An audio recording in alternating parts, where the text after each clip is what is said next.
On another subject, ladies and gentlemen, which is going on more and more with these local governments that are out of control, KATU-TV Salem, a woman fighting a terminal form of bone cancer is trying to raise money on her own to help pay bills with a few weekend garage sales, but the city of Salem says she's breaking the law and is shutting her down. Jan Klein had no idea, but the city of Salem, Mr. Producer, KATU-TV, will you see if that's Salem, Oregon? I'm just guessing it is, or what Salem it is. There's a number of Salems all over the country. But the city of Salem says she's breaking the laws. Jan Klein had no idea.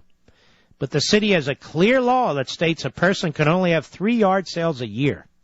Klein has been selling her stuff in the backyard for a few weekends and said she thought she'd be fine by keeping the sale out of everyone's way. It's a struggle, she says. It's a struggle for me because I'm very independent.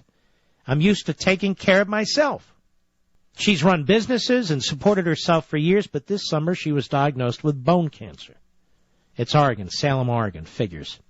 It's a bone marrow cancer that eats through the bones and causes holes in the bones so that just by walking, she said, I can break a bone.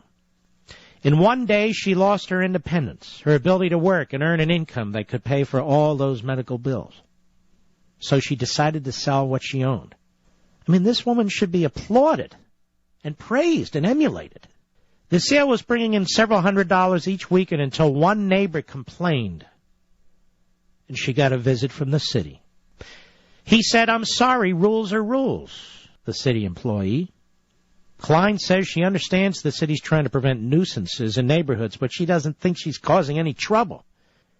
We make such an effort of making it back here in the backyard so that it's not goobering up the neighborhood. So it's not like a garage sale all laid out day after day after day, she said. Klein says she's not looking for special treatment, but maybe some understanding. I just hope that nobody else has to go through this kind of thing. I hope no one else has to give their lives away for nickels and dimes and then be told they can't even do that.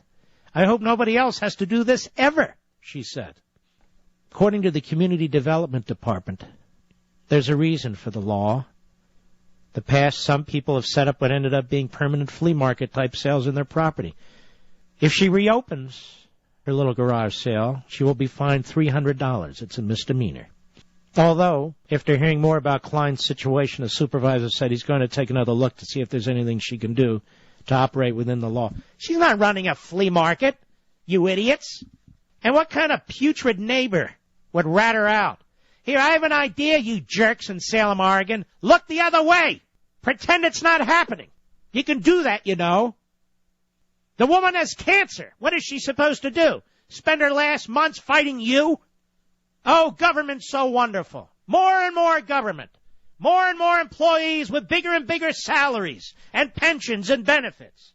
Oh, it's so great. What we need is more government, because on our own, we can't function without it.